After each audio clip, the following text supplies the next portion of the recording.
बड़ी खूबसूरत आगाज़ किया कि अज़ान के हवाले से, और 5 वक्त की अज़ान हम रोज़ाना सुनते हैं।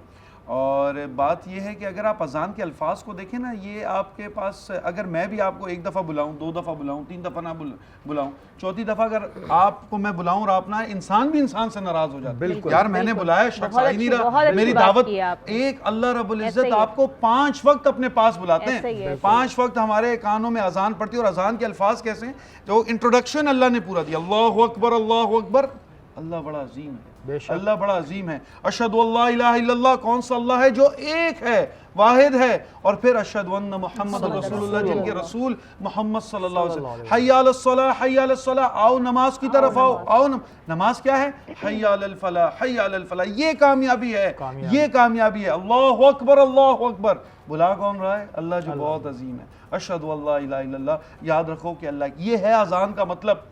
आज मैं हमेशा अमूमन अपने स्टूडेंट से पूछता हूँ, 5 वक्त की अजान हम सुनते हैं, किसी को मतलब पता है? ये चीज़ें हमारी प्रायोरिटीज सेट करती हैं। असल में हम किस चीज़ को ज़्यादा अहमियत देते हैं? 5 वक्त अल्लाह हमें बुलाता है। और मैं हमेशा एक बात कहता हूँ, जो ईमान, याद रखिए शहरी भाई, जो ईमान हमें घर से मस्जिद तक नहीं लेकर जा सकता, वो ईमान हमें जहन्नुम से जन्नत भी नहीं लेकर जा सकता। इतनी खूबसूरत बात की है इन्होंने। अब आप ये देखें ना कि अगर अभी आपको आपका बॉस आवाज़ लगाए तो आप एक आवाज़ में भागे हुए जाते हैं। अल्लाह ताला जिसकी पूरी कायनात है, वो 5 दफ़ा दिन में, आप कहीं भी होते हैं, आपके कान में आज़ान की आवाज़ ज़रूर आती है। ऐसा कोई नहीं है, वो आपको पुकारता है और आप नहीं जाते, फिर भी वो आपको नवाज रहा है। तो इससे बड़ी क्या करम नवाजी होगी। बिल्कुल शेरी भाई, तो बात ये, वो ईमान हमारी, आजकल हम बात सुनते हैं कि भाई 7 बजे, ये मोटिवेटेड यूथ हमारी जो हर चीज़ करती है लेकिन फजर तक नहीं उठ पाती।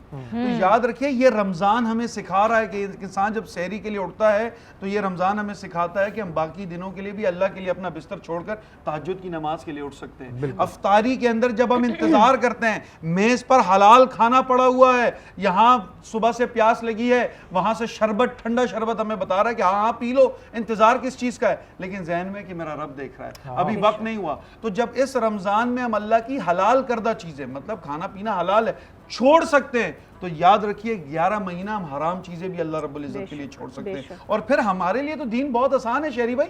अगर मैं आज दीन की बात करता हूं तो आप मेरी इज्जत कर रहे हैं, यहां से जाता हूं 10 बंदे मेरी इज्जत करते हैं। लेकिन वो हजरत बिलाल जिनकी हमने बात की, जो अल्लाह का नाम लेते हैं तो तपते हुए रेत पे लिटाया जाता है, जब वो अल्लाह का नाम लेते हैं तो उनको मुश्किलात सामने आती हैं। वो हजरत बिलाल जब रसूल अल्लाह सल्लल्लाहु अलैहि वसल्लम के साथ होते हैं, अल्लाह रसूल अल्लाह सल्लल्लाहु अलैहि वसल्लम ने गुलाम से उनको आका कर दिया। और मुतकब्बिर और गरूर कितने थे लोगों के अंदर। अबू जहल से किसने पूछा, अबू जहल तुम इस्लाम क्यों नहीं कबूल करते? ये अल्फाज सुनिएगा, तुम इस्लाम क्यों नहीं कबूल करते? तुम्हें मालूम है कि रसूल अल्लाह सल्लल्लाहु अलैहि वसल्लम सच्चे हैं? अबू जहल कहता है मुझे मालूम है, नबी की सदाकत भी मालूम है, अमानत भी मालूम है, रिसालत भी मालूम है, लेकिन मुझसे वो दीन बर्दाश्त नहीं कि जिसमें मैं और बिलाल एक सफ के अंदर बैठ जाए। बिलाल गुलाम है, मैं आका हूं। तो इसलिए तो इकबाल ने कहा, एक ही सफ में खड़े हो गए महमूद व अयाज, फिर ना रहा बंदा ना बंदा नवाज। और बात यह है, जो मोहम्मद के गुलाम होते हैं ना, अल्लाह उनकी शान बढ़ा देता है। ज़मीन मैली नहीं होती, कफन ज़मन मैला नहीं होता, मोहम्मद के गुलामों का कफन मैला नहीं।